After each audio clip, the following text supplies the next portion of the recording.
Great when someone summarises That was a book like that. Simply. Yeah. So let's look at a few passages. First one we'll work through together, or I'll work through with you, and then we'll look at a passage of Amos, and each one of you can do it on your own and write down your thoughts to a few questions I've written there. I didn't even print out the handout tonight. We'll have to get some paper. Have you got blank paper? Yeah. Perfect. All right. So let's open up to Isaiah 7:17 to 25, and who's going to read it out loud to us? Isaiah 7. The Lord will bring on you and on your people and on the house of your father a time unlike any since Ephraim broke away from Judah. He will bring the king of Assyria. In that day the Lord will whistle for flies from the distant streams of Egypt and for bees from the land of Assyria. They will all come and settle in the steep ravines and in the crevices in the rocks, on all the thorn bushes and at all the water holes.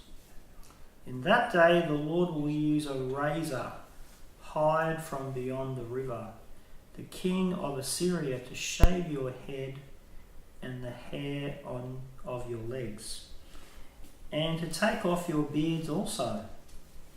In that day a man will keep alive a young cow and 2 goats, and because of the abundance of the milk they give, he will have curds to eat. All who remain in the land will eat curds and honey.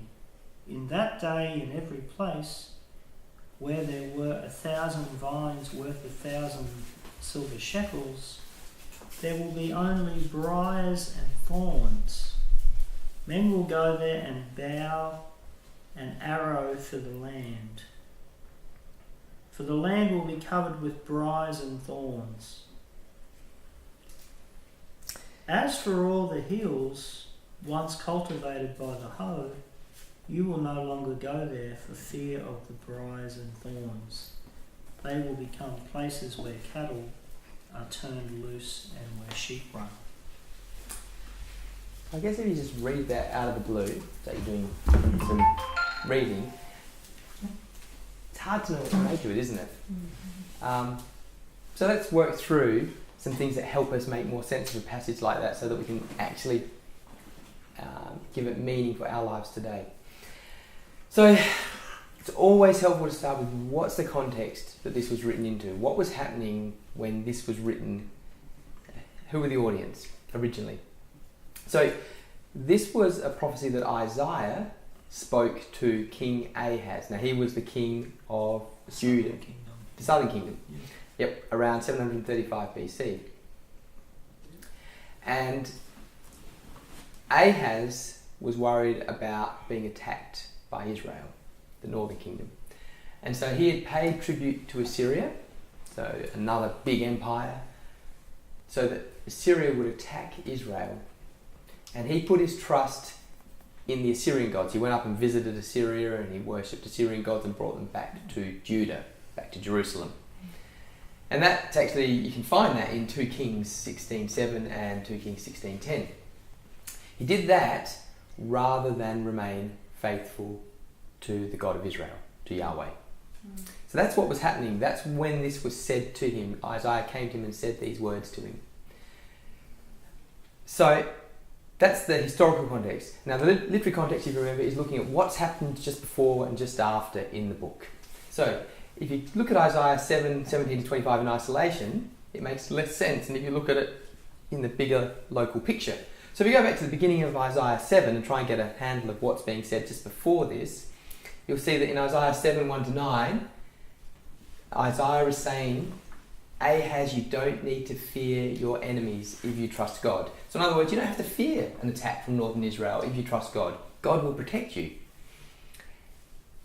And then in 7:10-16, as you read it, we read that Ahaz rejected that message. And he rejected the command that God had sent him. So Isaiah came to Ahaz and said, ask God for a test. If you ask God for a test, he'll prove himself to you so you can trust him. And Ahaz decides not to do that. So Ahaz rejects the message from God. And then it comes in to Isaiah and then passing on the next message that we just read. So putting all that in context, just in your silently, just reread Isaiah 7, 17, 25 again, knowing that it's being said to Ahaz, because Ahaz has just rejected God, trusting God, and has put his trust in other gods and in another country that he wasn't meant to. Remembering that Ahaz is representative of the whole nation. He speaks for the nation of Judah.